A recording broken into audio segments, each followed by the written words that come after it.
Greetings, everyone. Your cartoonist pal Stan here for another episode of 50 Years in the Dungeon. I almost forgot which show it was. I'm doing too many shows now. 50 Years in the Dungeon, which is a show that I'm doing to celebrate the fact that 2024 is the 50th anniversary of the game Dungeons and Dragons, which has played a major part in my life and my career, and so I want to celebrate it. And I want to celebrate it with my friends, who, as it turns out, are also people who have worked on the game a lot. So, having conversations. I'm inviting people on and having conversations. And while I do, I'm also celebrating the game by doing a cartoon homage. I'm your cartoonist pal. I do cartoons. A cartoon homage to a piece of Dungeons and Dragons art. And I'm going one piece of art for each year of the 50 years that Dungeons and Dragons has been around. We're up to 1984 already, which I can hardly believe. This seems like I just started this show. But we're up to 1984, and I'm going today to be doing a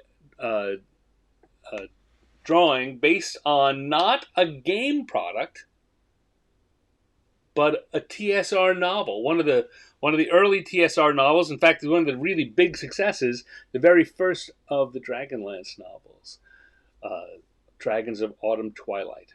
And we're going to talk to our guests this week about that. We talked last week. We had Tracy Hickman on, and we did some talking about Dragonlance then. But today we're going to talk about that and a lot of the other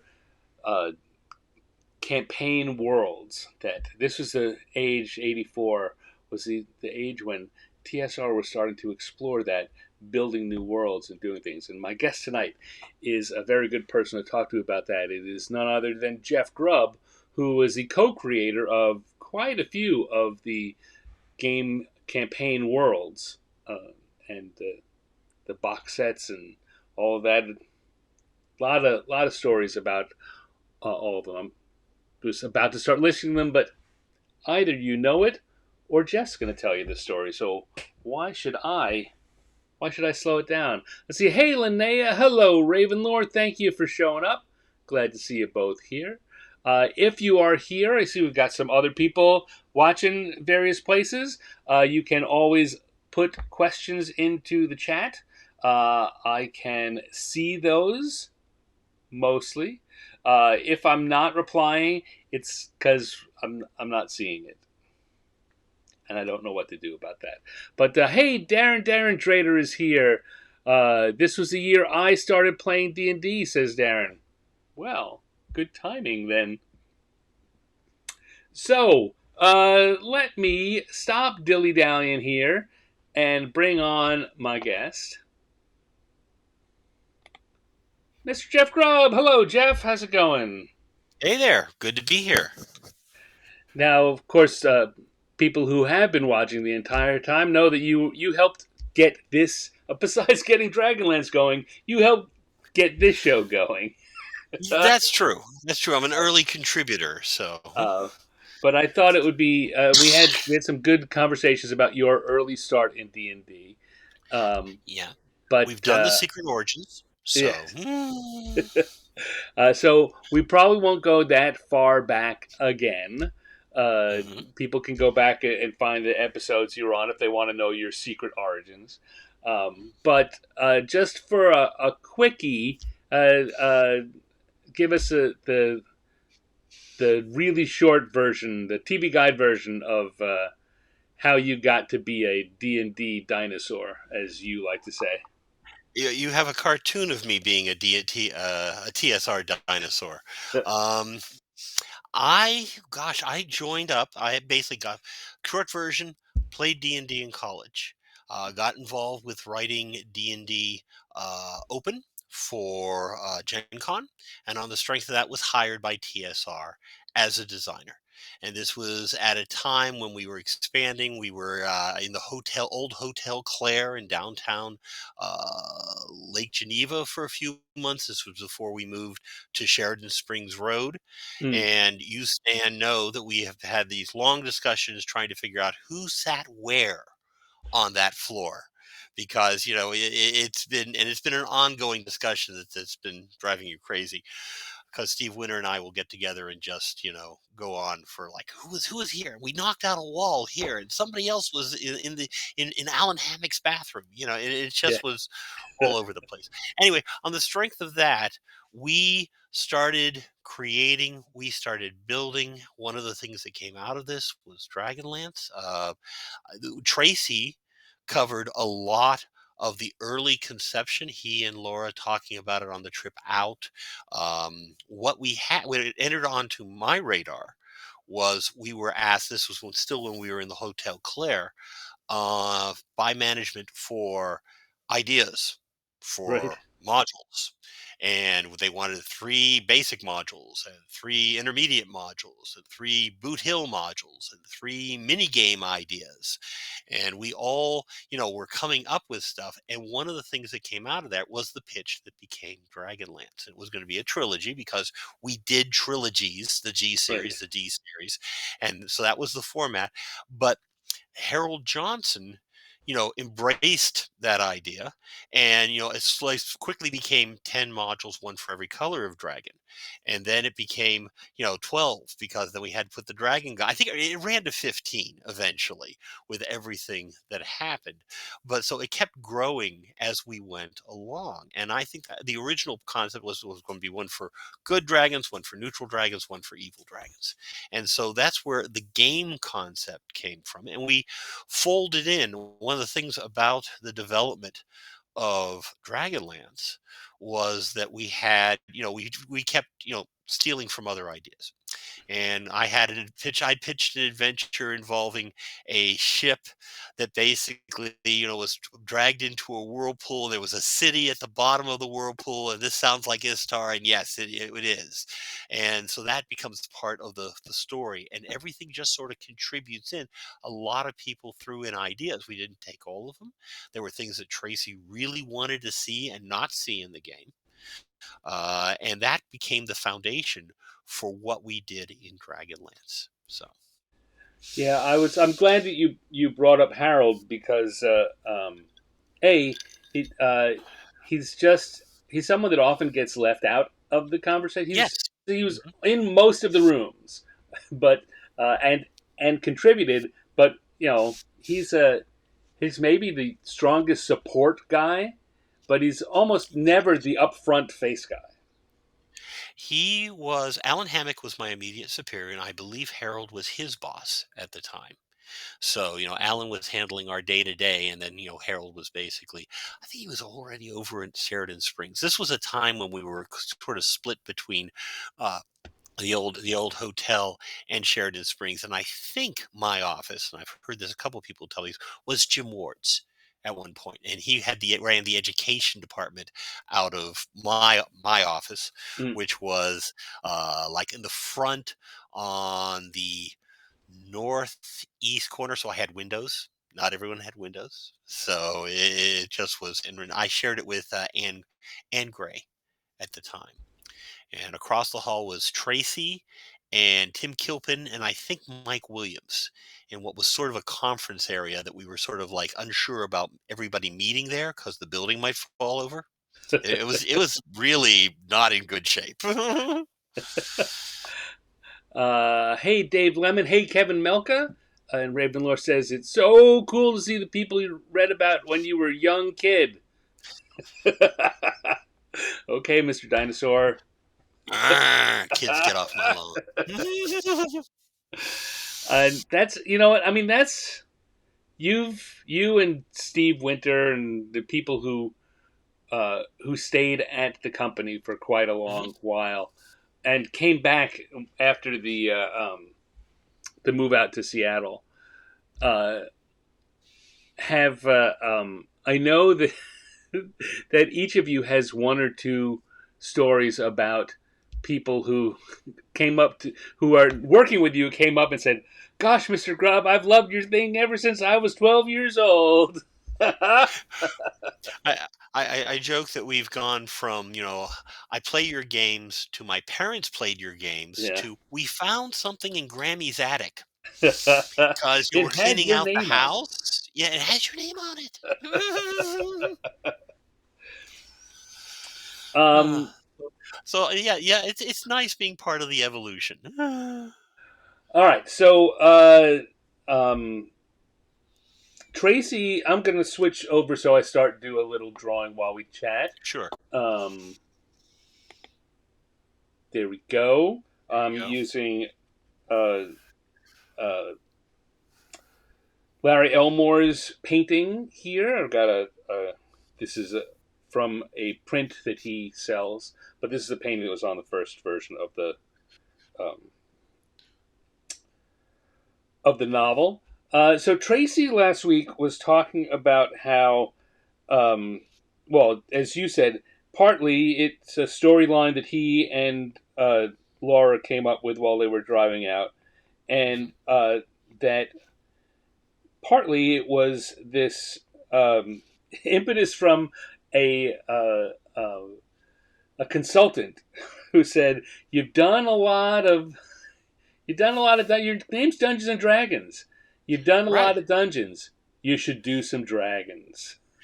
And you look at our early stuff, the Giant series, the Drow series, uh, Queen of the Demon Web Pits, the A series.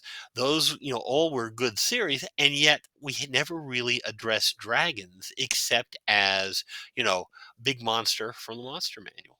In fact, Right. the mechanically, dragons were easier to fight because we had subdual rules where you could basically, smack it on the nose a couple times and, force it to, make a die roll for whether it's going to give up or not. So, Right. it's one of the few monsters that had morale rules like that.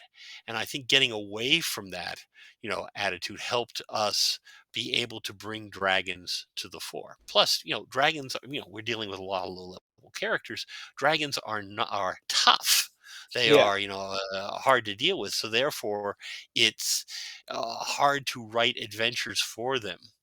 Um, I remember doing a playtest for D&D Companion with Doug Niles, and we armed up our characters, and we were 15th level and whatever, and he brought in an invisible dragon because they had spell casting and strafed us, and we just we melted just because Yeah. they were just so tough. So I mean, that's certainly that is given, despite the fact that the name is Dungeons and Dragons, mhm. and dragons are what we now call they're boss fights, right? Yeah, they're And the alpha monsters.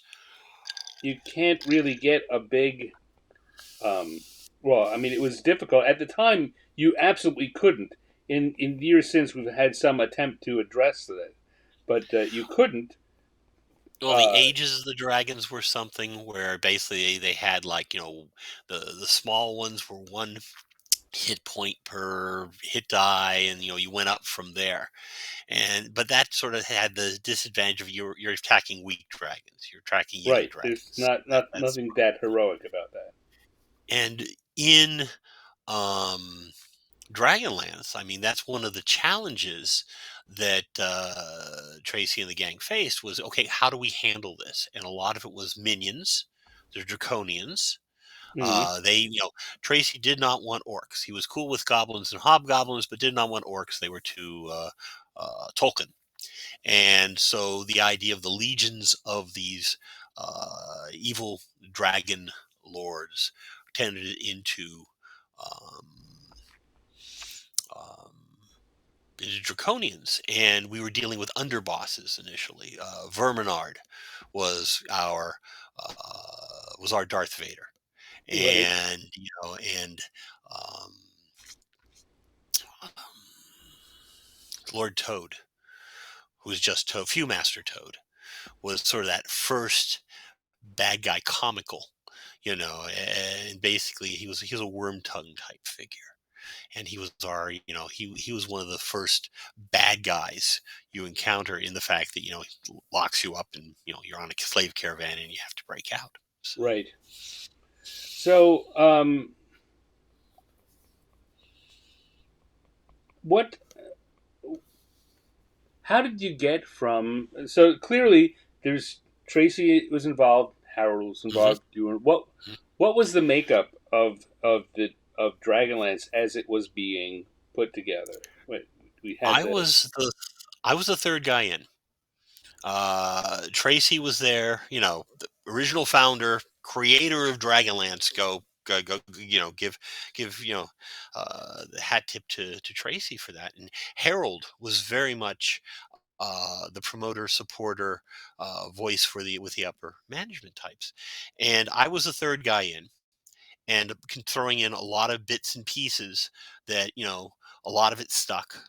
Gnomes, the gods of Dragonlance came out of my personal campaign because I had a set of I had good, neutral, evil gods who were, well, and two of them were Tiamat and Bahamut, mm, which became Takis. And as we poured them in, we started modifying and they started changing. And Tiamat became Takisis, and Bahamut became Huma, and Gilead became Gillian, and Mashakal became a female character, which was good. And basically, so you saw an initial start, and then you saw how we evolved into a larger area. And people threw things in, and not all of them stuck. And the idea was to create a story and an epic. And one of the things that happened, I mentioned how we had to do three of everything, and that was a upper management request. And for a while, this is after we moved into Sheridan Springs. We basically, Sheridan Springs had this huge warehouse attached to some offices, and we were in the warehouse above in an area we called the vault, which was a windowless area above assembly. And we were in there, and at that point, we were, basically throwing ideas around as far as what doing. But the management basically said, "Don't work on anything that isn't approved." Okay, we basically, you're going off and doing all this stuff. Let's get some control here. And so for several weeks, and it felt like 2 months, but it probably was just a couple weeks. We had no real assignments. And during that time, Tracy worked out the maps, and the plot was very picaresque in the fact that they're going through Zaxaroth, and then they're going to basically deal with uh, an wintry area, and then we hit the Elven kingdoms. Then you're going to read Flotsam, and basically drawing the plot along that line. I, on the other hand, was working on, at that time, I was working on new tables for Marvel superheroes. So this is sort of like they got it started, and I drifted off because I had another assignment. And when the same year that Dragonlance came out, the first Marvel superheroes set up. So that was okay. Steve and I. So that gives you an idea. So I was there in the foundation period, but then wandered off to get some other things, do some other things. I came back for DL7, but and then Lord Toad years later. And but so as far as published work, I'm not, as deeply engaged as say Doug Niles, who did a lot of the journeyman work in a lot of the Right. later modules. So So Doug was fantastic. who else was on the team there? Oh gods, just about everybody kicked in. I remember late Gary Spiegel being there. I remember Harold. I remember myself. Um, a bit of Zeb, I think. It basically, just like everybody would be a part of it. And what they started for, and of course the artists.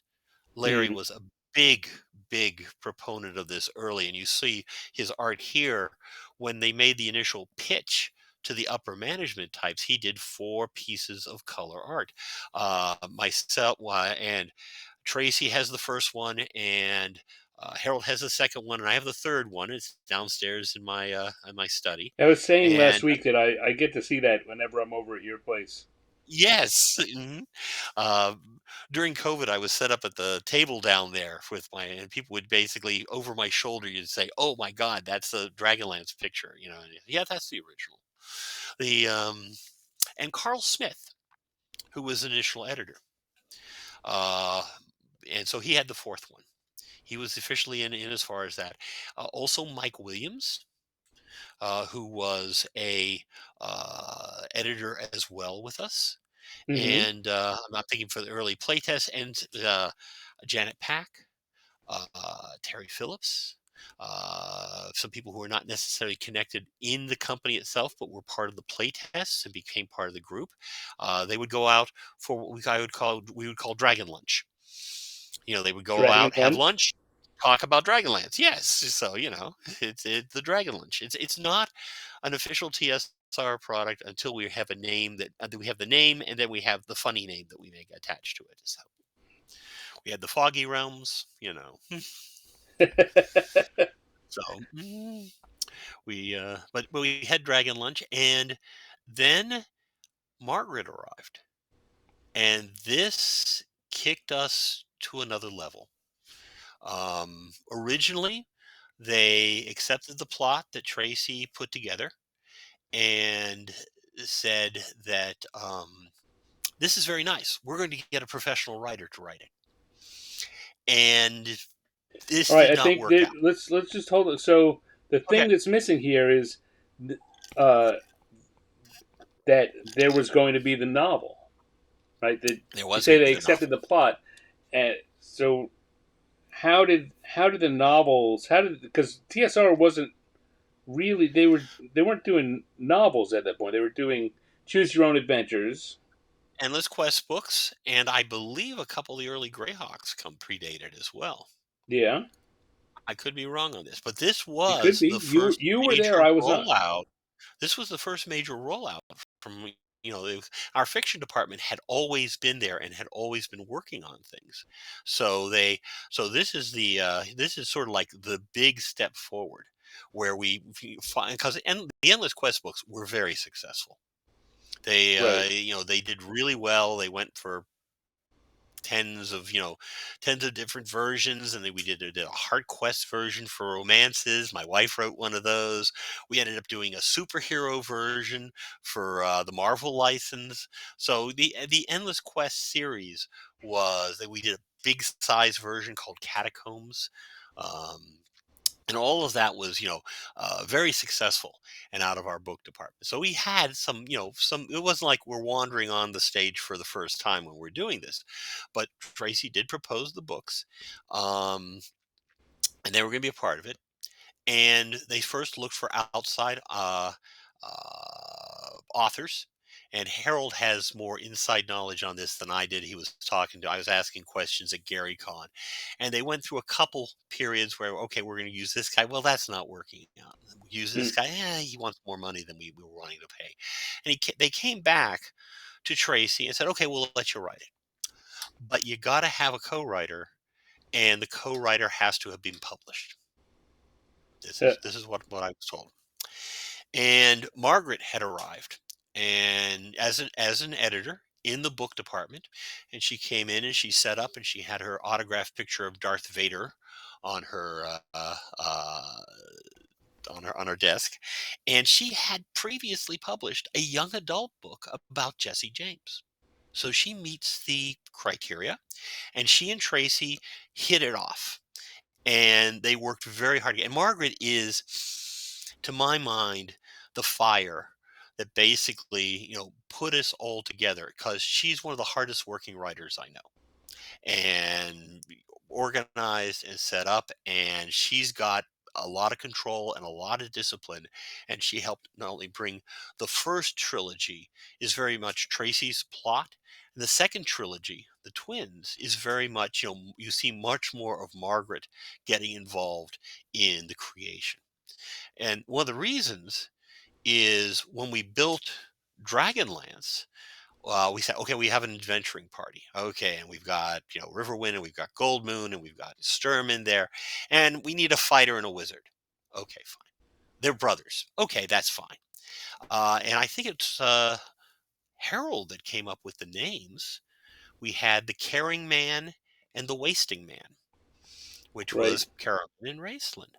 And I threw in the, Caraman, Raceland does not look like your standard wizard. He's younger, he's got gold skin, he's got hourglass eyes, and the artist took it and ran with that. And but we didn't really have a lot of who and what they were. And Margaret adopted them. And I think that's one of the if Raistlin is the cool character he is, first and foremost. We did a lot of background work, but she's the one who really brought him forward. So, and factoid, my Yes. wife was the first Karaman in playtests. Hmm. When we playtested the first DL1, Yeah. was down in Tracy's apartment. He and I were living in the same apartment complex, Colonial View in Lake Geneva.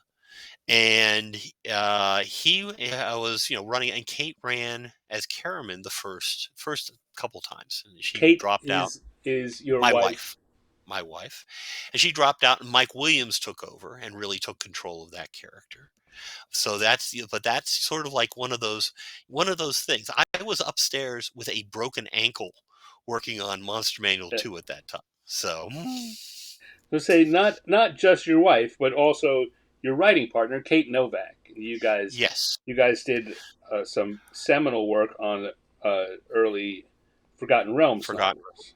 Azure Bonds. She did some stuff with Marvel with me. We've done a lot of short stories. But yes, our early writing was as a team. And, we'll get off Dragonlance for a moment, but the case Yeah. where, again, a car trip. Uh, um, we're putting together the Forgotten Realms books, and we're driving to Milwaukee to pick up on a Friday to pick up comics and have dinner. Hmm. And I start telling her the plot.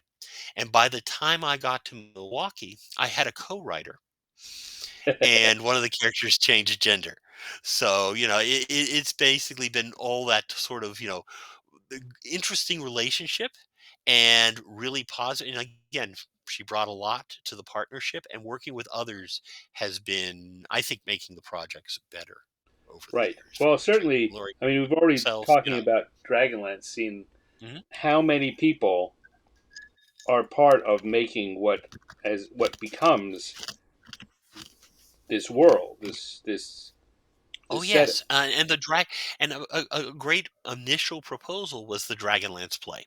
It was a reading. Right. And this was, again, Margaret and Tracy were there. Harold was there. Doug Niles was playing Flint. Terry Phillips was Raceland, and I think got the voice at that point, that whispery, and Janet Pack is Tasselhoff.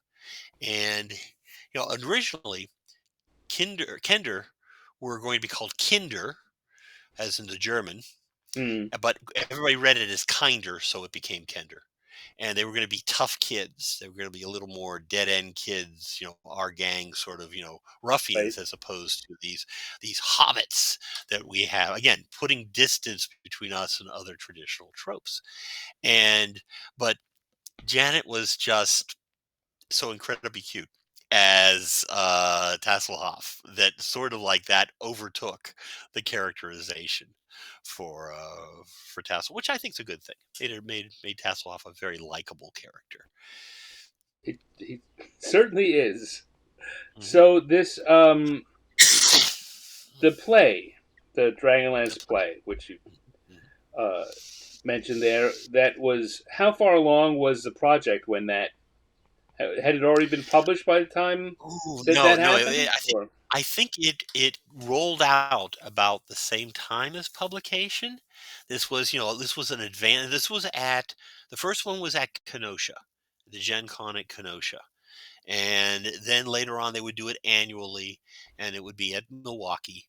One year I was the backup Flint because Doug's wife Chris was expecting at that point, and he might have to leave at any moment, but he basically carried through.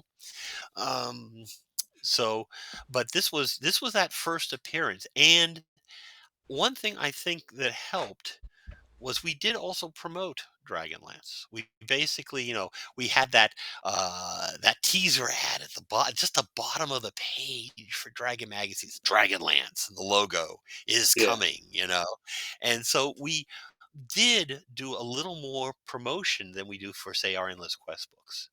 And I think that had an impact. We had, like I mentioned, we have had a flyer out, and on one side was this cover, and basically talking about Dragonlance, and on the other side was Marvel Superheroes, which was the my big project at the time. Right.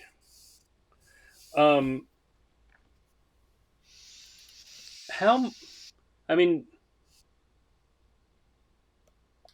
how much of that? Uh, I'm just thinking about how my knowledge of how often things that you'd think, well, clearly the company planned that, but it turns out it was Oh, no, it wasn't the company, it was the people involved, and because it's one big company, you can walk mhm. down to the Dragon magazine offices and talk to them Yes. about things. So And Tracy did this. He was talking about Ravenloft last week, uh, last week. yeah, Ravenloft got an ad in Dragon, and Ravenloft got an ad in Dragon because Clyde had the art piece finished, and Tracy took it down to the Dragon magazine and said, "Hey, can we do an ad for this? Strangers." And I think he wrote the ad copy. "Strangers, this is my home." And so basically, it was a very much that ground level guerrilla uh, type of vibe, and because right, we're all there in one place, it was very easy to have that cross discipline. We weren't siloed. We were basically right. engaged with each other all the way through, and I think that contributed a great deal to the success of the TSR worlds in the 1980s. Um, so is that happened with the Dragonlance play also? Yes, I mean the Dragonlance play was, "Hey kids, let's put on a show." It was very much. It did not come, as far to my knowledge, it did not come down as a mandate, or like, "You're going to do this." It came down as a, "Hey, here's a great way of bringing our story forward." Right. Well, I mean, Gen Con is always, and I'm sure this was even more true before my time, Hmm. but it was always, all right, well, we've got Gen Con and we need to supply 4 days worth of entertainment for everyone. Yes. People, everyone in creative services, come up with ideas and make them happen. Well, we for many years, particularly through the Kenosha years and through the Milwaukee years, it was very much a case of you're working Gen Con. You're not taking Yeah. vacation time then. This is part of the deal when you arrive. And we would run demos, and we would write tournaments, and we would, run stuff. And so this was, something that would, play with something that would fill the time and basically, meet our obligations. But also it was, an opportunity to, and it's really great because when we were in local, we ran out of something, somebody who's staying in Lake Geneva can stop at the warehouse and basically throw a couple, cases of the latest hardback Oh, into yeah. their trunk and drive that up. And this was just a great opportunity for everybody to, basically be a part of it. Now, it was a lot of work. So, but It the was a lot of Gen work. but Gen Con was really, and oh gosh, the people putting Gen Con together, and I'm especially going to call out the RPGA, which was getting its Yeah. start there. And we're talking Gene Raby, and we're talking Penny Petticord, and we're talking Skip Williams, Frank Menser, uh, Mike Selinker. Later on, all of them pulling together. And this was a type of thing. It's not just the creatives. We had our vice presidents were running the cash register at the booth type of thing. Right. Yeah. Everybody was part of the process here. Mhm. It was. I know that uh, I know that by the time I signed on and before, that was part of the your deal when you work this many hours a week and this is what we expect of you. Except Gen Mhm. Con, everyone works at Gen Con Every- and that's not negotiable. All hands on deck. Um, I first met Ed Greenwood in the flesh at Gen Con, and we were assembling the TSR booth at the time. This was before the castle, and we're putting up this, display and base. I'm holding one end of a big sign, and he's holding the other end of a big sign, and and we're waiting for a tool to arrive. And I say, "By the way, hi, I'm Jeff Grubb," and he responded, right? Oh, well, I'm Ed Greenwood. We've been talking on the phone for the past year. So, So, one of the interesting things about what was going to start happening at TSR at this point is that world. So it's up until then it had been all about the modules, as you were talking about. okay, Dragonlance was envisioned by corporate as a series of modules, three right. modules or 12, whatever it was. But that's what it was, and it was this group working together that kind of had the vision that it could be more. And a lot, And as you we say, Tracy had we the promoted more than story. just books. When we did the initial pitch, we were talking about toy lines as well. We were talking about, but we did not do toys to the same degree. We had a book department, so basically, it basically made the books, happen for us. And we Um, have the ability to sell into like Random House at the time. They were our distributor, and we didn't come in as a book line within Random House. We were part of their merch line for distribution. That's like jigsaw puzzles and scented right. candles, sort of thing. So we came in as like trade paperbacks that belonged to this odd little company out in Wisconsin. um, but it Dragonlance. I don't. Well, I mean, Greyhawk existed as a setting, but it didn't Hmm. exist as a campaign world. It was pieced together uh, by adventures and dragon Well, articles and pieces of fiction, true, short but pieces we of were fiction. also the design department was not allowed to mess with Greyhawk. Right, right.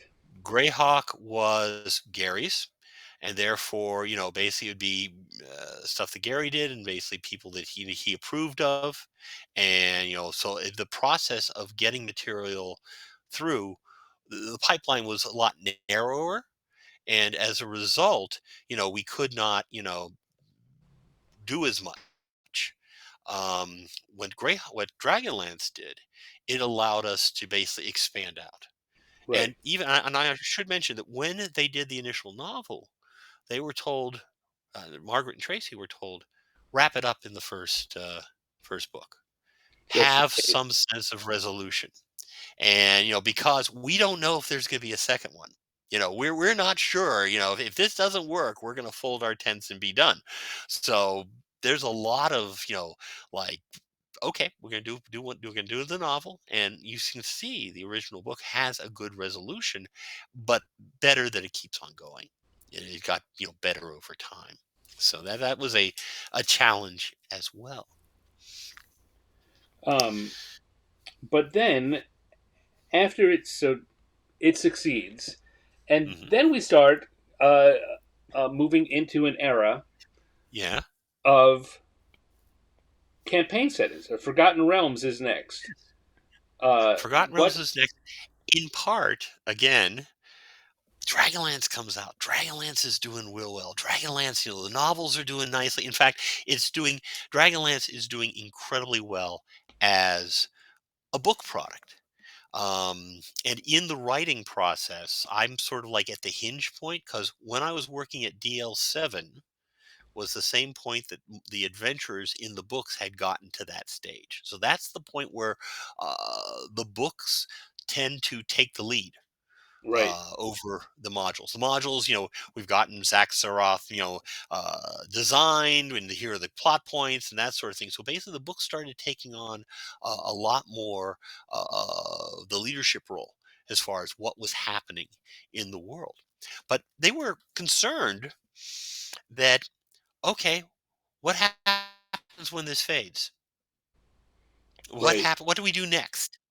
Um, and at this time, some poor schmuck said,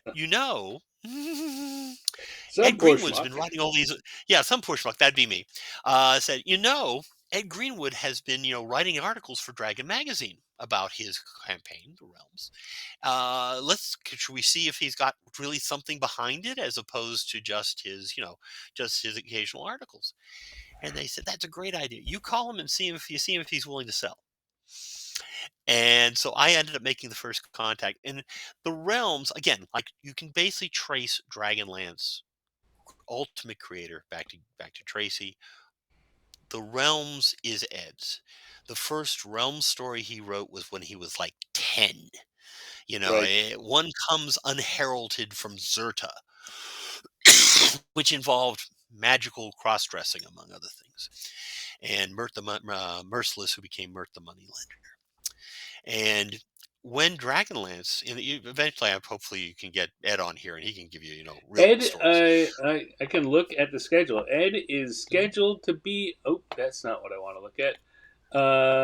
Ed is scheduled to be on here in early May.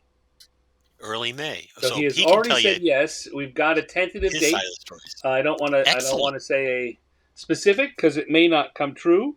But we've Hmm. got. So yes, Ed is agreed in principle, and not only principle. I talked with him. He's excited about it, and I'm excited to get him in here. Ed likes the whole podcasting environment, so Yes, I think he'll. Ed. Anyway, Ed anyway, likes to so chat.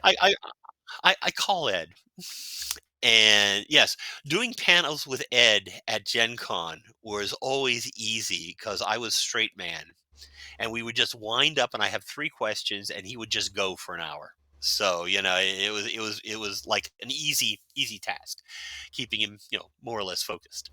The but I called him up. And, did you have a world? Oh, yes, I've got a lot of notes on it. He goes, well, would you be willing to sell it? And he said, well, you've been publishing my stuff for several years now. I thought you already owned it. And I said, I'm not going to tell them you said that. Let us buy your world. And we did for a small amount of money, a promise that we would publish novels he has written, and a Apple computer without a memory. It was one of those SEs where you had to swap disks all the time. Yeah.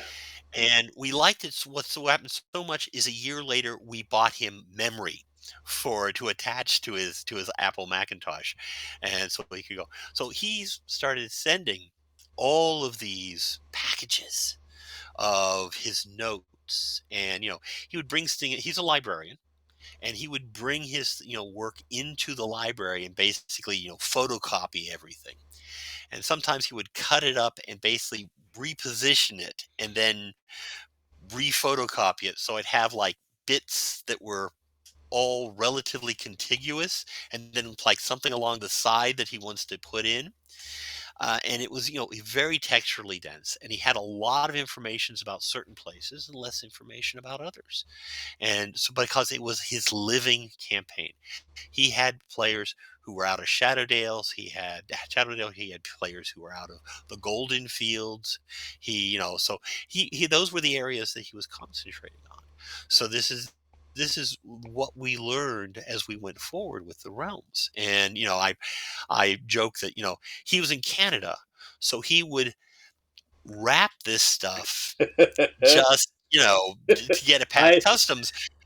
Oh It's God, yeah, legendary. yeah, Legendary. legendary. It's such like a package would arrive, and I would spend 5 minutes unwrapping it, and basically people would hear me ripping paper and unfolding plastic because it was like this heavyweight Canadian window proofing plastic, and then the floppy disk would be in there wrapped in foil and then Yeah. wrapped in more plastic and then wrapped in a container, and it's just like, and I'm sitting there ripping it apart, and Ann Brown, who's on the other side of the cube wall, saying, got another package from Ed, I hear. I go, oh yeah. So So for Ed's 50th birthday, 60th birthday, I don't. It mhm. must. I don't know. I don't remember how long ago it was.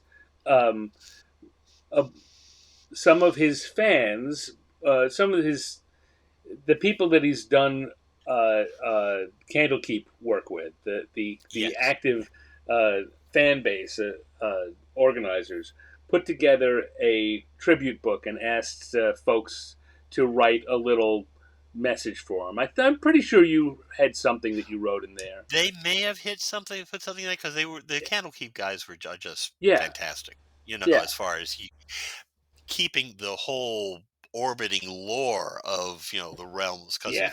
it's as we move forward, everybody's throwing in, everybody's adding, everybody's increasing the knowledge and coordinating all of So that is so I contributed. I did a 2-page comic of a package arrives from Ed, and it's a picture of there's me in my cube, and Sean Reynolds brings me this package. I'm like, oh, good, I've been waiting for it. It's from Ed.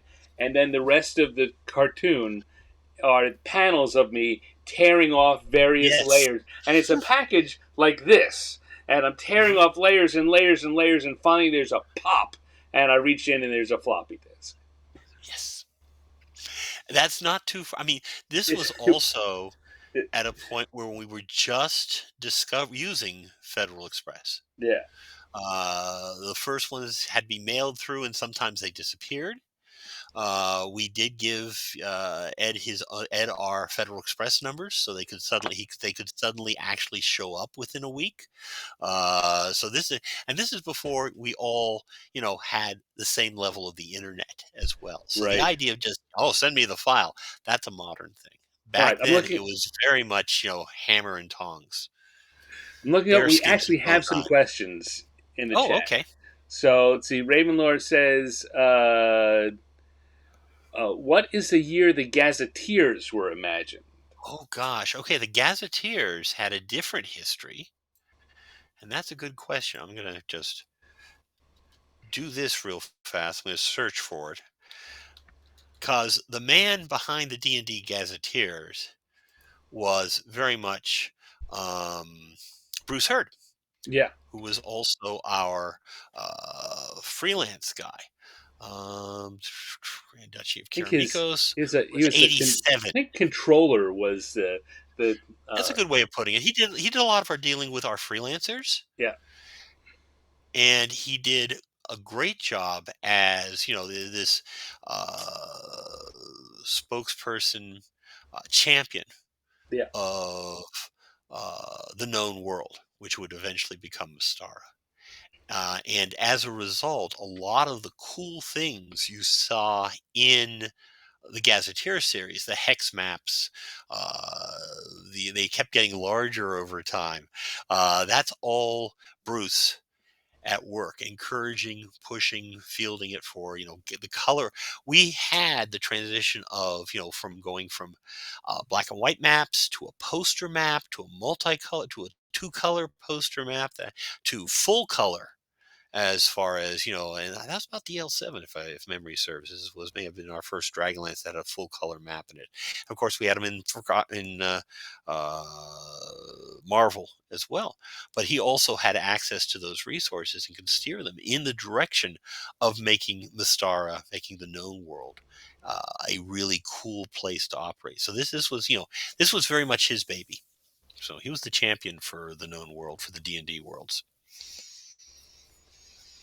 But 87, according to my notes here, is when Grand Duchy showed up. It's And another interesting way to. I mean, while there was one box set in with the Gazetteers, if I remember correctly, but they all stood alone. the known world first showed up in like X1 Isle of Dread, I want to say, and it Right, was, oh gosh, this is before my time, but it was again a personal campaign that they brought right. over for, oh gosh, I'm gonna misfire on this as far as who was responsible for it, That's but all right. basically, and it was put into the expert set, if I remember right. It was either a later version was put in. That map was put in with it showed Yolarum and Ariandi and everything else in that area. So basically, it was shown up for that, but not a lot of detail. And the details came with the Gazetteers. And again, early exploration was all about modules. That was the mechanism by which we were storytelling because we do modules. And as we went along, the realms, for example, started doing source books. We did a Dragonlance DL5, I think it was, had a lot of Tracy's original ideas and material that was basically put into a module format. Right. But early FR, we had Forgotten Realms Adventures and we had main Forgotten Realms stuff. So basically, we were doing a lot of stuff. So First appearance Steve of the Winter Known says, World, says Steve Winter. yeah, It was Lawrence Schick and somebody else, too. I'm going to say, was it Tom oh, Mulvey? he says not X1, the expert box. Yeah, okay. Let's see what else we have. Hi, Rebecca Steve. Meyer. Yeah, hi Steve. Thanks for joining us. Rebecca Meyer asks, who is still publishing adventure novels with a D&D type setting? They are, well, Dragonlance is still publishing novels. I believe it's HarperCollins.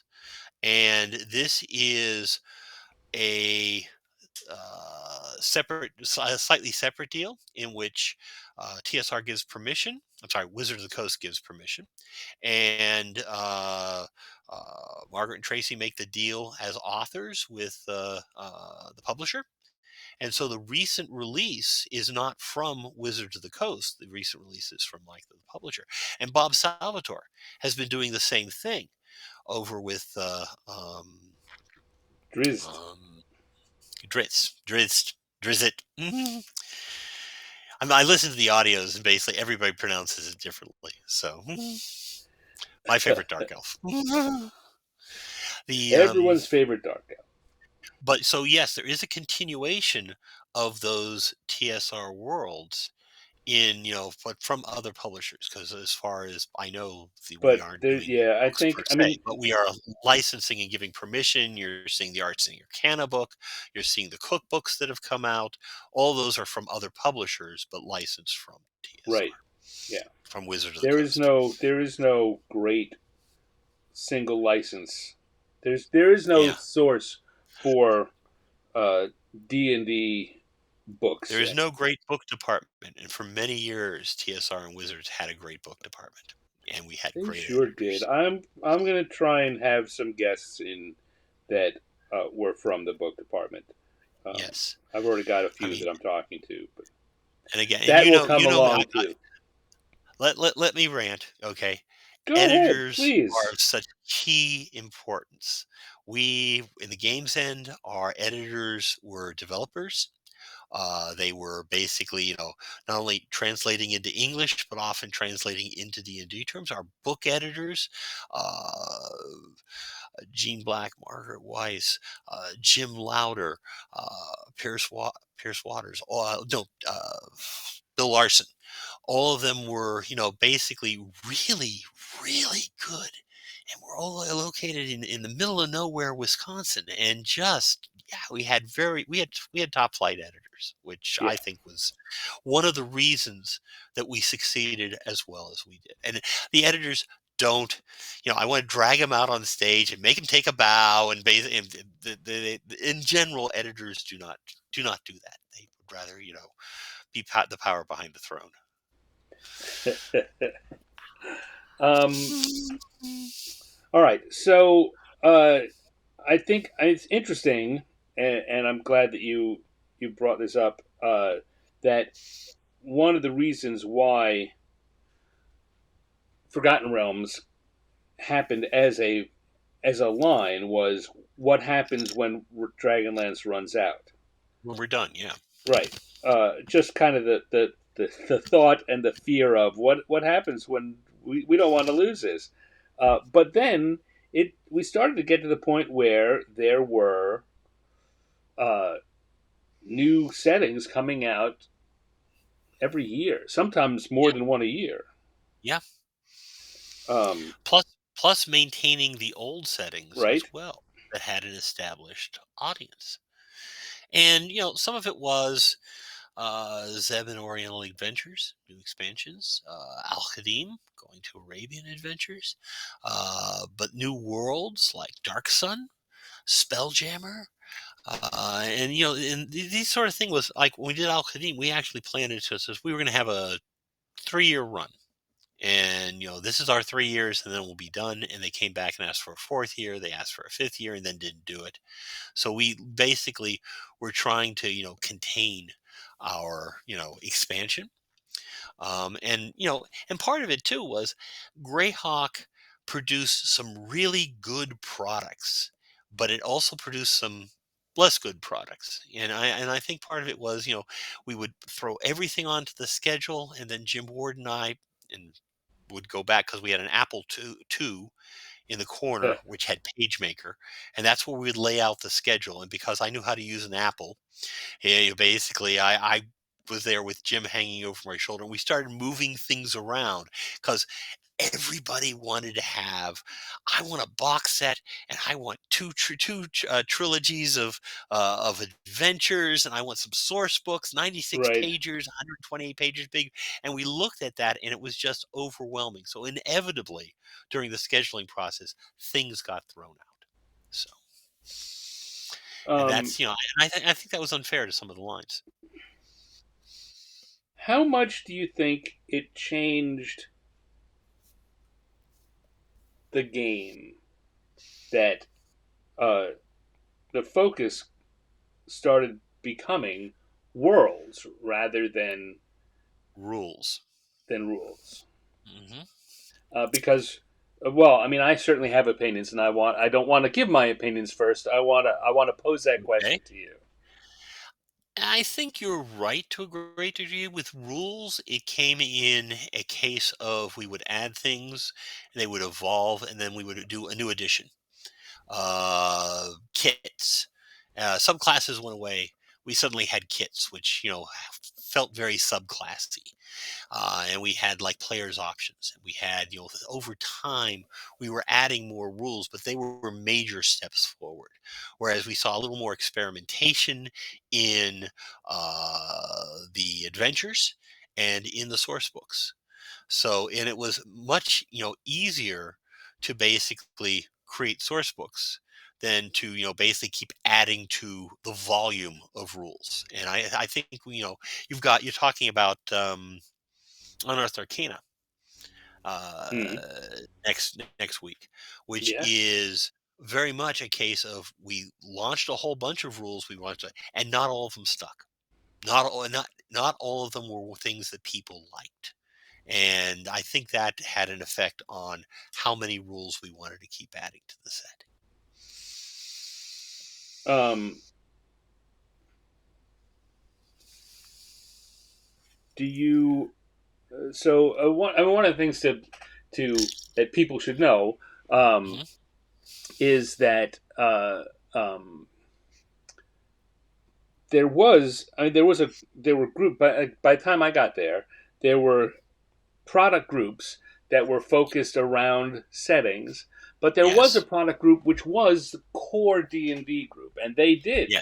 do a lot of products that were Yes. and so Uh, it's not like it stopped happening. complete. Was that your era? Complete Fighters? Hmm. Complete gnomes, complete, the brown books, the blue books, the green books. That was very much in their general category, and they were adding again more kits, more subclasses, more variety, but we're not core from the idea of if you're playing this adventure, you must have this. It was a lot more Right. optional rules at that point. And so they basically were dealing with that. Whereas we were doing adventures, we were doing source material, the realms. I always describe Dragonlance as a tree.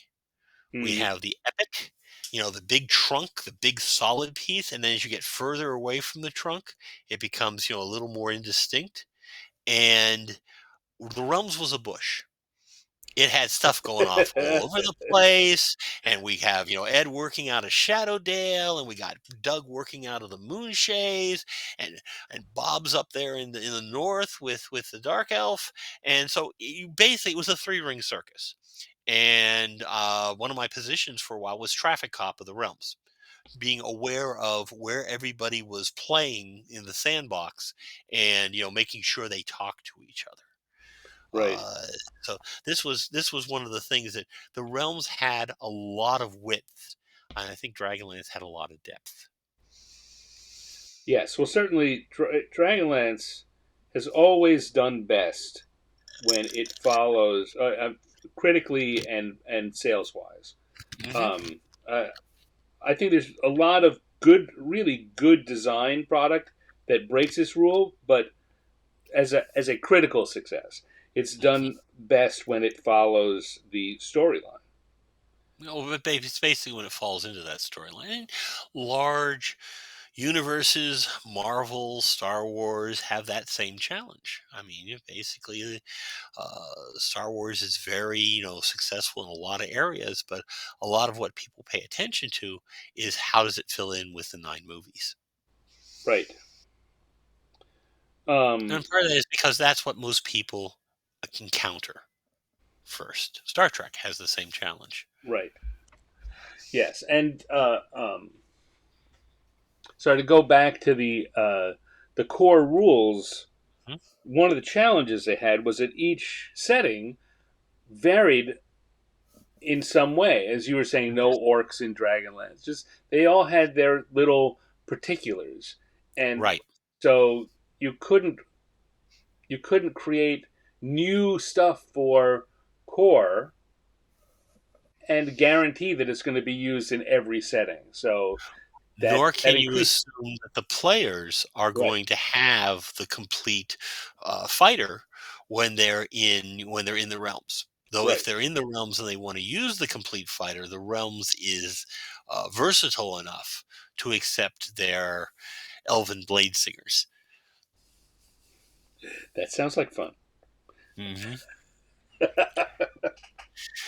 Um, all right, so we're getting on an hour here, which doesn't mean we need to end right now, but um, so we're now in this age of D&D where worlds start to become at least as important as rules. Hmm. And certainly I think we all know that the common knowledge, and I suppose it's still arguable as to whether or not it's true. One of the things that eventually caused the problems that TSR had financially was that once you started having Forgotten Realms and or whatever, different settings, you could become a fan of a setting and ignore everything else. Right. And Now, so it the push from the other side, from Random House, for example, was, so what are you doing this big this year? right, right, You know, and the answer, well, we're just adding some more rules and doing some. No, no, no. What are you doing that's big? What are you doing? What's your next big world? right. What's your realms shattering event? I mean, Avatar was great for the realms, but it set that bar at a, because it also brought us into second edition, but it also created that, set the bar high. So okay, what do we do next? The Mongol hordes attack, or we go to Mestika, or we have an invasion from the sea, and we did have competition. And then Ravenlord made this note again between our various worlds, but there was also the the bookstores were open for us. We had a chunk of the big box bookstores. We had that, you know, uh, fantasy ghetto at the end after all the other published authors. Here are the Realms novels. We had the box sets. We had a place that basically was willing to take what we produced. So. It's yeah. I mean, I tell you, one of the things that the modern book buyers don't go to bookstores anymore. But for a long time, in in the era of the big box bookstore, there was Mhm. that section, as you say, at the end of the sci-fi or fantasy uh, um, section, which was sorted alphabetically by author. At the Mhm. end, there was the shared world section or the license Right. section. And for a long time, I mean, that kind of grew up because Mhm. D&D was Of the realm. producing all the, Well, yeah. And Star and Trek. Star Trek. D&D and Star Trek were the Star two. Trek had a lot of novelizations. Interestingly enough, for the Avatar Crisis, was all by Richard Allinson. Richard All in One. It was a house name. And the reason given to me was they were afraid that if you published it by the individual authors, it would get scattered among the Yeah, that. but it wasn't. It was all actually all put there in the realms section, and still is in the used bookstores.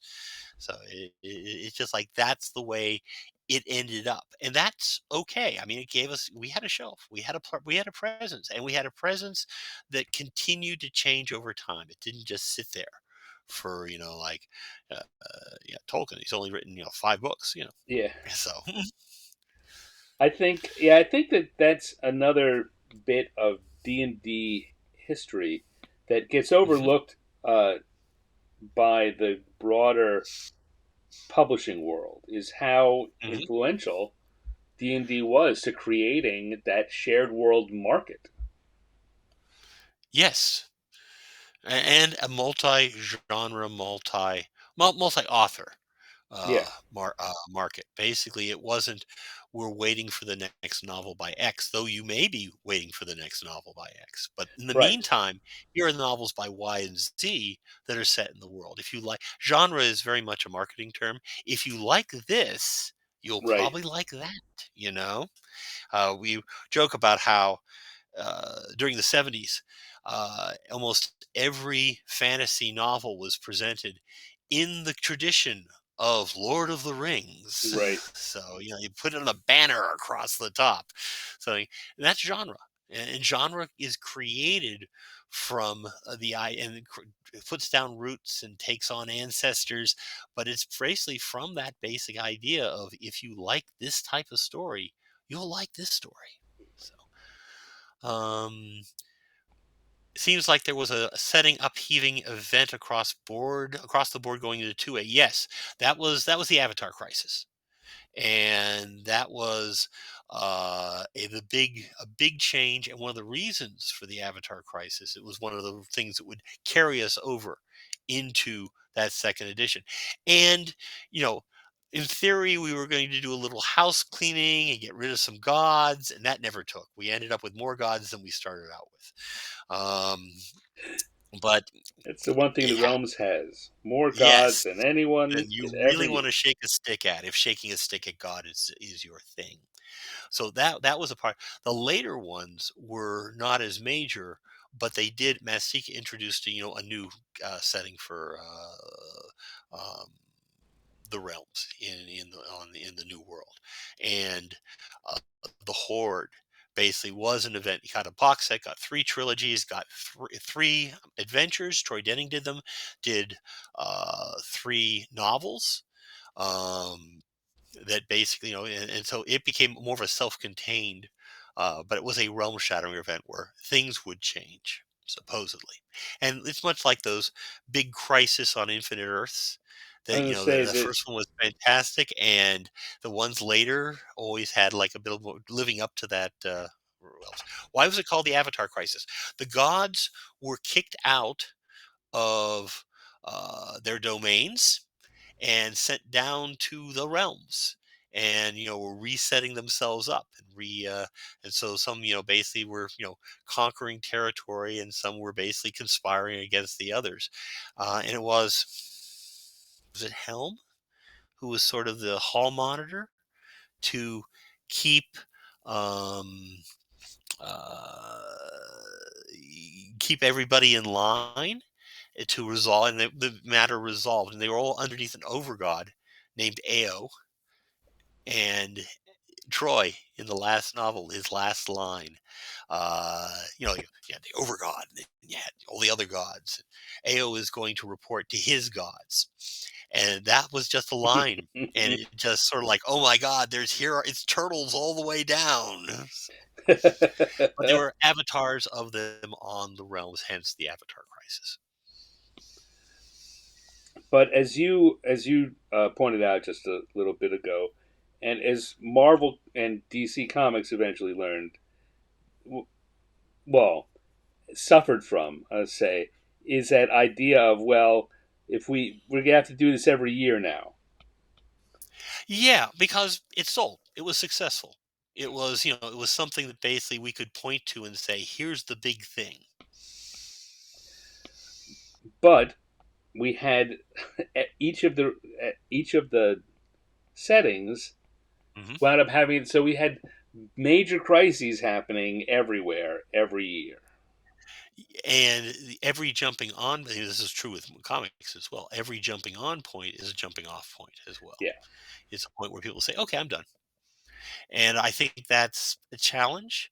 And that's one reason when we did Al Qadim, basically said, well, this has a set lifespan. When I later did Steel and Bone, I said, this is the containment. This is what we're going to do, and we're not going to go any further. If it's successful, that's very nice. Excuse me. But we can be successful with other things. We don't have to keep it going forever. And I think, we would come up with great ideas for Greyhawk, but then, it get reduced because of scheduling. right. And, we would sometimes, do a really good product. And, it just was not, didn't continue it on, didn't do well by that particular world. You mentioned Steel and Bone, which is one that is often forgotten and overlooked. Let's talk about Forgotten Realms. It's a modern, I have a novel. I have a novel written about that that's never seen the light of day. So I really liked what was going on with Steel and Bone, with the Steel and world of Bone was a small project that really, was very much art project type of thing. For those who aren't aware of it, it basically took place on a single island, which was native to an ancient magic using, undead using culture that was basically suddenly a bunch of Viking type barbarians with big, juggernaut magic showing up on one coast, and the conflict between those two cultures. So it was very much, very set up with one versus another. Yeah, and Dale says he loved that novel, and it was because yeah. Dale did all the projects, and it As was Dale very points out, much, if you're looking for this, look for the word Jacandor, because yeah, Steel and Bone is not going to get you very far.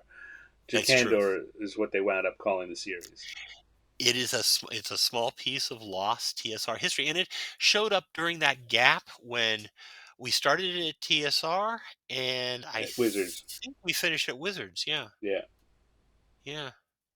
Because I seem to remember being in the building, and I left for about a year, year and a half, and then when I came back, that's when things were perking. Because I think I wrote the Jacandor Yeah, novel you during were that. you were you were not on staff when you were writing that, Right. because I know, because I was there and you weren't on staff. It wasn't until we got out here to Seattle that you and I Hmm. were on staff at the same time. Yeah. Um, yeah. All right. I Well, gotta go dig up those files. Yeah. Mm. all I right. mean, we So I'm live going in to an stop era because I here. got the book back with permission that if I, like scrubbed off the IP, Right. I could, scrub off the, yeah, it's still a good story, but it wouldn't be, it wouldn't be Dragonlance. No. No. But what? All right. I'm gonna stop my drawing here. We're gonna, and we can Can I give you a finish comment? talking, but we're at an hour and 15 minutes, and I want to Okay. be respectful of your time. Uh, This um, looks wonderful, by the way. I have to say, this is just Thank you. really, really nice. Riverwind, Gold Moon, and Sturm. So, I was saying before we got started that this was going to be. I was telling Jeff this is a challenging thing because of the three of them, and it mhm. not least of which because there's more to draw. But and if you were watching the drawings, I had to put things on different layers and rearrange them so I could get this whole thing to work out. Which Larry, of course, didn't have the advantage of when he did the painting. This is That's true. based on. So hats on, not wearing a hat, but my hat's off, of course, to Larry, who I've reached out to and crossed fingers. Maybe we can get him to stop in and tell us some stories one week coming up. So I'm gonna. Larry's brilliant. So yeah, like I said this last time, we had an all-star art department Yeah. back then Oh yeah. as well. And that did a lot for, again, we had brilliant editors, we had brilliant artists, we had okay designers. And, between all of them, you just created a lot of magic in the 80s. Look, as someone who came along later, I can say you did not just have okay designers. And Yeah. that's, be that for whatever reason, right? Clearly, the the people running the company, and I'm not gonna go taking pot shots at them, but Yeah. they did not.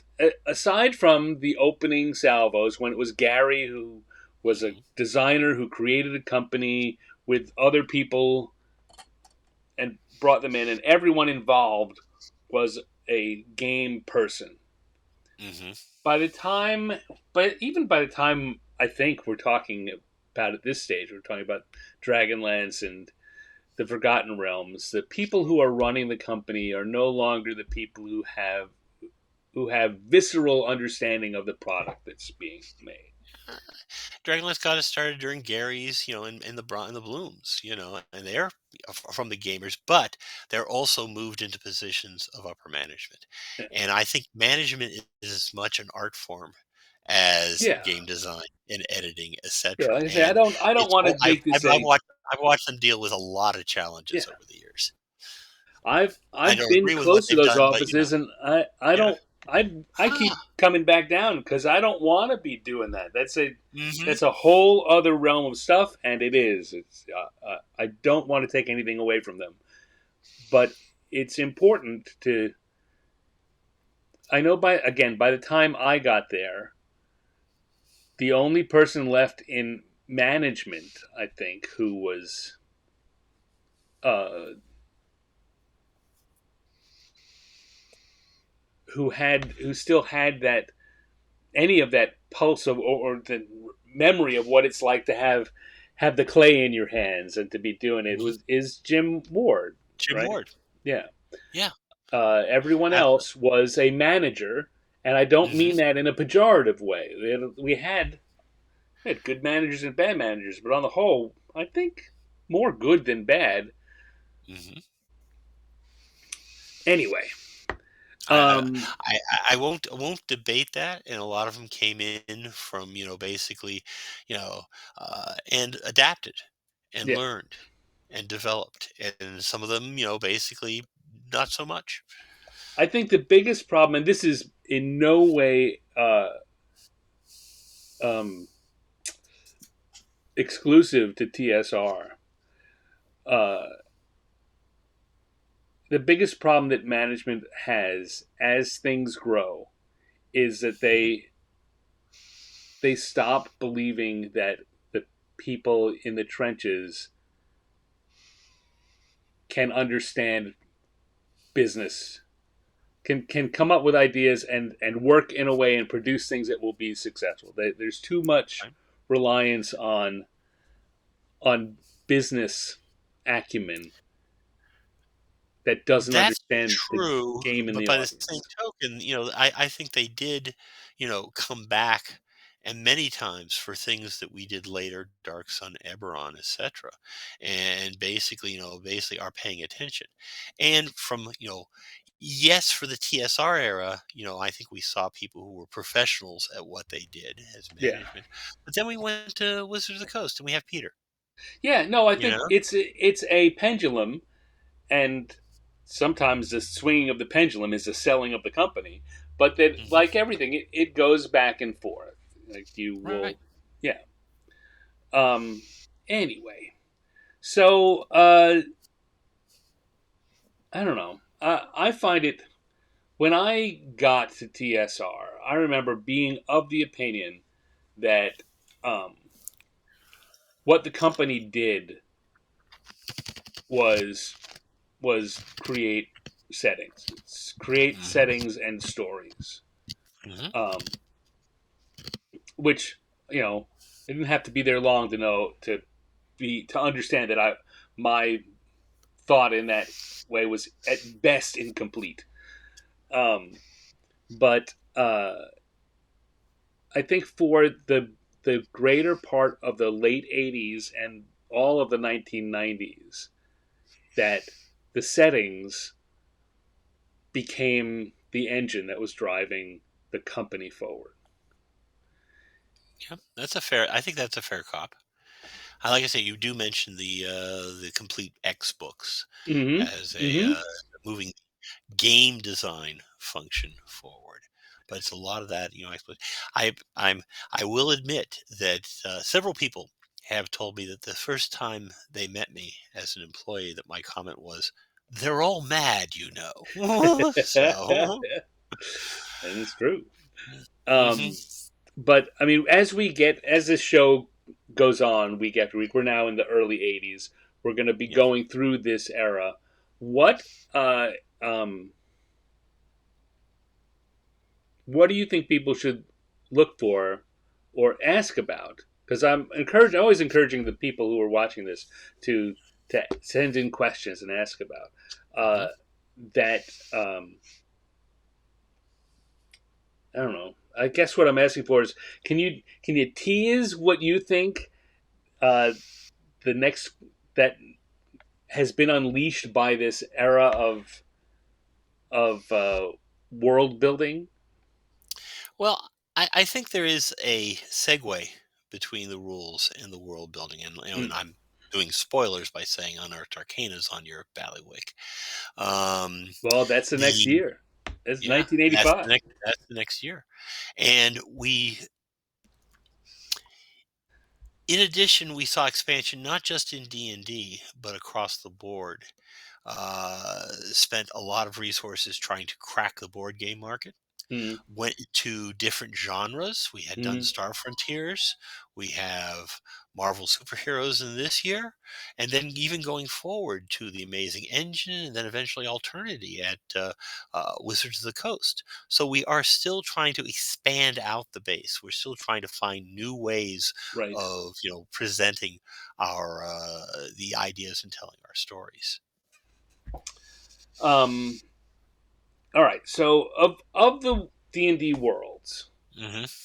how many can do you think it's fair to say that you had a hand in co-creating? Oh, good lord.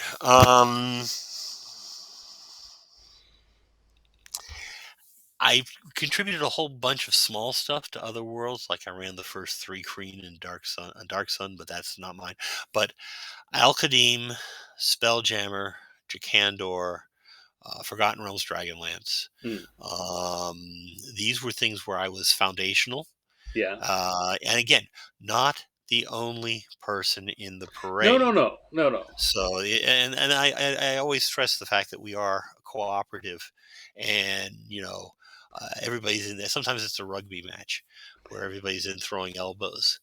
Well, I Um, think certainly the stories you were telling about the Dragonlance team and yeah. how Dragonlance, it's easy. You can pick an angle and say Mhm. Tracy and Laura came up with the story, Yeah, and exactly. Harold Yeah, came yeah, up with the basically, dragon I can basically buddy, hit people in particular, but there's a lot of it that just came. Who came up with that? I have no idea. Manual of the Plains, which led to Planescape, right? which is first Zeb's leading that parade, but a lot of the foundational work again came from Manual of the Plains, which in turn came from earlier material by Steve Marsh and others, and Roger Moore. So all of this is, like I said, it's a history. And I've said this before here. Game design has been a dialogue, Yeah. has been a I can use that and make the story better. Or I like that rule set, but here's how I can fix it. So this is also. But during the 80s and 90s, created a lot. Alchemy made a lot of worlds, made a lot of universes, and worked in other universes as well. So Buck Rogers, uh, Buck yes, Rogers. Marvel superheroes, yes. So and this was fun. This was part of again evolution. All right. Well, before we start moving off, first of all, thank you for joining me again. Thank you for having. Is there anything going on that you want to uh, point people at or promote? Or Elder Scrolls Online. I am currently a senior writer for them, and we are just announcing our next expansion, the Gold Road. We had a big to do in Mhm. Amsterdam, of all places, and with a lot of cosplayers and adventures and all sorts of stuff going on there. And we're getting good feedback on it. So that's what's. And of course, I'm working on the next thing, Right. which I can't talk about yet. So Well, when you can, bring maybe me back. by the end of this year, if we finish a year, I'm going to be ready to start talking about some things other than D&D too. Okay. Well, basically, yeah, the whole thing is there is the expansion. This is Right. what we're seeing a lot of, and we did So do licenses. you think that parallels to what we're talking about, we were just talking about for the last hour or so with worlds and expansions on D&D? Yeah, new game systems I think were vital to expanding out our rules and trying new things. But by the same token, they came into a field where D&D was dominating. So we had gangbusters, we had star frontiers, and basically they did okay, but they were trying to reach out to new markets, but they still are confronted with the fact that role playing is fantasy, is Dungeons and Dragons. And this is any company making a new game had to confront the fact that we were the 800-pound gorilla. Yeah, yeah. I know from having come from other companies before hitting TSR that Hmm. one of the one of the things that uh, drives anyone that's worked at another company batty is how uh, sales at TSR or Hmm. currently at Wizards that are not good enough are 8 times better than the smaller company. So you look Which at always makes me question the whole, like, well, they expanded out and everything was competing with each other. Well, yes, but if they weren't there, and with the OGL, we weren't there, right, uh, everybody else was getting in it as well and competing with us anyway. So a lot of these small companies are, putting out good work, yeah. and yet, they seem to be making it. There's there over the time that I was with TSR, there were several junctures where the the question was raised: Can we create a an imprint that has lower overhead and Yes. therefore can so that we can be funded a little better than independent companies, but have an easier road to profitability than the big company. White Wolf and Black Dog Games. Yeah. They wanted to create their own, even darker license, Well, I subgroup. mean, when TSR when Wizards bought Last Unicorn, the Hmm. original idea was to Right. let Last Unicorn stay down in Los Angeles and be that function down there as a small company that did stuff and didn't have to come in and accept all of the business overhead that came with Wizards. And SPI, going back Mhm. to our era, Yeah, war games. Again, that's another area. And one of the ideas was basically leave it intact, let them run out there, because that's what they do well. And again, in both cases, it didn't work out that way. yeah. And I don't know enough to be able to speak, with That authority yeah about that that. I think that I've heard my conversation my stories. becomes cynical very quickly. Very much so. All right. So before I start another conversation, it'll go another half hour. You hold on a second, Jeff, and I will come back and give you a gracious goodbye after I do my outro. Do your outro. All right. So there we go. We had another terrific conversation with Jeff Grubb, as you can see, and is true for so many of the guests I have on here. We literally could keep going for much longer, but I gotta leave you wanting more. I want you to come back next week. We'll have a new conversation. I don't imagine that this is the last time that Jeff will be a guest here, because A, he's got so much insight and so many interesting things to say, and B, he's a friend of mine who just lives down the road. Both work in his favor. Of course, I have to make him want to come back. So send him nice notes. Tell him how much you enjoyed seeing him here tonight. We had a great conversation about the beginnings of the campaign world era of D&D, and that's going to be carrying forward into the next month or two of these episodes. Next week, I am supposed to have Todd Lockwood. Artist Todd Lockwood is supposed to join us next week. Everything, of course, in the world of fly-by-night live streaming and podcasts is up for change, but Todd's going to be here sometime soon. I'm looking forward to having a conversation with him. Thank you, Jeff, for joining us. Thank you, everyone who came here and was in the live chat, posing questions and giving us their insights. Ravenlore and Dale and Steve Winter and who else? Dave and Linnea and Darren Drader was here for a while. Kevin Melka. Always appreciate seeing you guys. I come up with some way to say thank you to you. It's a little something digital I can send you. Anyway, if you are not subscribed yet, please consider subscribing to 50 Years in the Dungeon.substack.com. That is the free newsletter for this show.